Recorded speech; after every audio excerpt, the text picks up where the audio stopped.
Lesson 47, rate, unit conversions, and more on fractional exponents that we did yesterday. We're going to add to that today. All right, use unit multipliers to convert 42 inches per second to miles per hour. So we have a rate instead of just 1 unit. So we're going to be changing a distance as well as a time, all right, all at the same time. So we're going to start with 42 inches per second. So when you write this out, we used to do it over 1, but now it's got a unit with it. 42 inches per 1 second. So the per sets up the fraction.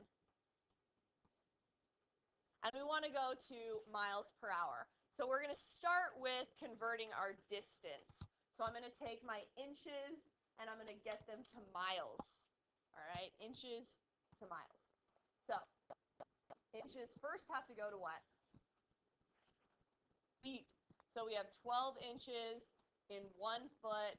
Again, make sure your inches is on the bottom because it was on the top in the first fraction.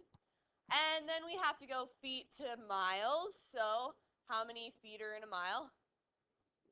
50 to 80. And that has to go on the bottom because the feet was on the top in the previous one. All right, so feet and feet can cancel. Now we're in miles. Okay, and then the next thing is we'll convert our time. So we're going to go to hours. We're in seconds here, and we want to convert it to hours. So to convert to seconds, first we have to go to what? Minutes. Good. And be careful here, seconds is in the denominator, so we need to put the seconds on the top. So we have 60 seconds are in 1 minute. And my seconds all the way over here cancel with my seconds all the way over here. And then we want to go minutes to hours. So there are 60 minutes in 1 hour. And we can now cancel the minutes with the minutes. All right, so we go straight across the top times the top times the top times the top times the top. I'm just going to write this like this. 60 times 60 all over the bottom. 1 times 12 times 50 to 80 times 1 times 1. We don't need the ones.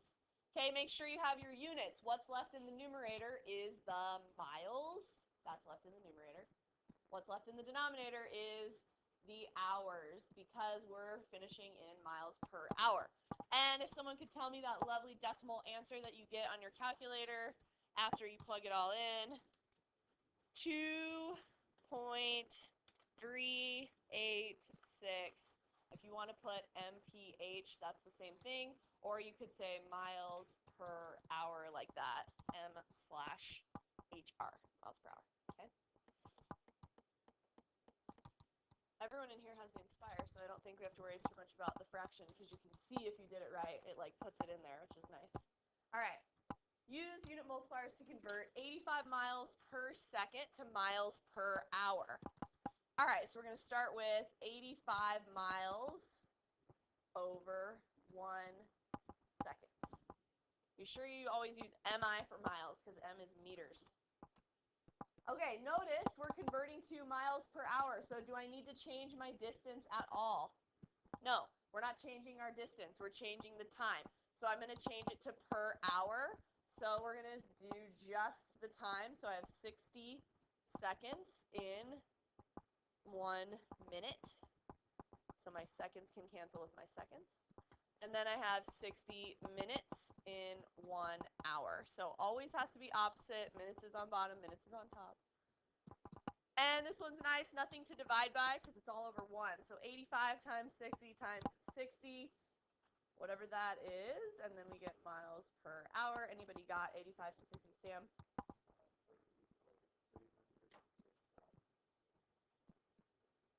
Cool. Okay.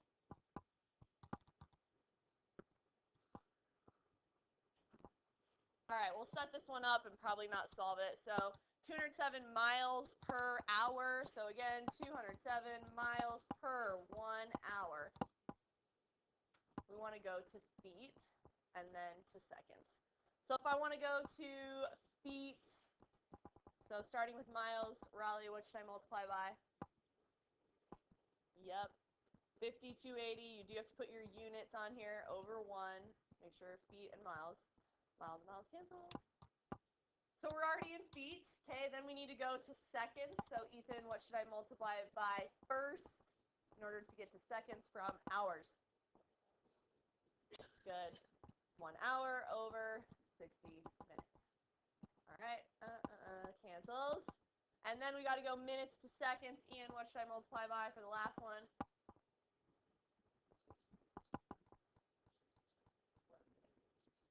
Yeah, yep.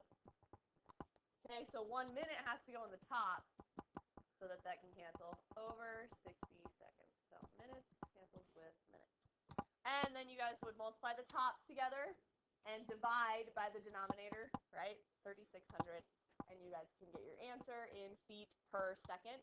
We don't do this, you guys, feet per second. I don't really think that exists. Maybe you could. I don't know. But it's probably better to just do it like this, feet per second on ones like that. All right? Okay, fractional exponents. So we're just kind of adding to what we learned yesterday. So embedded, they're embedded inside each other, the roots. So you have the cube root of 64, and then still inside of that, the square root of 4. So this one's kind of interesting. What you want to do, we always start with our inside one right here, and the square root is the same as what power? 1/2. All right. And then this one stays in the front, so I rewrite the 64. It stays in front of the 4. And we do a big set of parentheses because this is all included in a cube root. And cube root is the same as what power? 1/3. So the only thing that's different today is we have different numbers here. But they're always going to give you nice ones that you can convert to the same base. So we actually want to take these down to prime numbers and make them multiples of that prime number. So 64 is actually 2 to what power? Anybody remember? Anybody know what 2 to the 5th power is off the top of their head? 32. So the next one would be 2 to the 6th power. So I'm going to rewrite 64 as 2 to the 6th power. And then 4 we can rewrite as 2 to what power? 2 to the 2nd. All right, so make them all have the same base.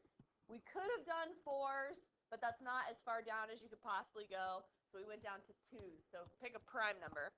Now this number on the outside, what did we do yesterday? It's always going to do what to each of these exponents?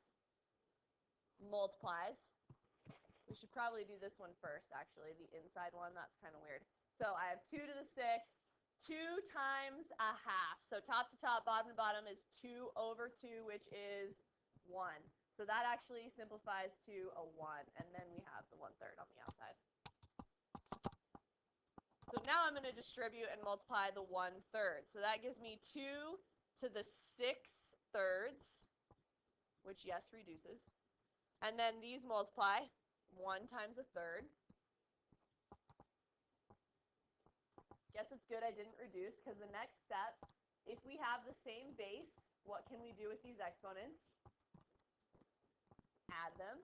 So this is nice that they already have a common denominator, and we get 2. We add the tops to the 7/3 power. Let's try one that is slightly easier, because we don't have to change both numbers. All right. So I have the 6th root of 9, and then still inside the 6th root, the square root of 3. So I'm going to start with the square root of 3. So Landry, how do I rewrite the square root of 3 with an exponent? Yep. Okay, 3 to the 1/2 power. And then we want to make 9 have the same base. How can I rewrite 9 so it has a base of 3? Ethan? 3 squared. Good job. So we have to have a 3 squared here instead of a 9, because I want them to be the same base. And now we're going to do that exponent. So, Anna, the 6th root is the same as what power? 1/6. And Nate S., we learned yesterday that this right here has to do what to each of these? distribute and multiply it, okay? So that gives me, Lindsay, what do I get when I multiply this to this? 3 to the 2, 6. Good. And get rid of your parentheses when you do this. And Dan, what do I get when I multiply these? Good job. Okay. We need a common denominator, so I'm going to change this so it has a denominator of 12. So Kira, if I make this out of 12, what's my top number going to become? Good. And now we add those exponents. They have the same base. That's the only reason we're allowed to add them. So 4/12 and 1/12 is 5/12. And we have our answer.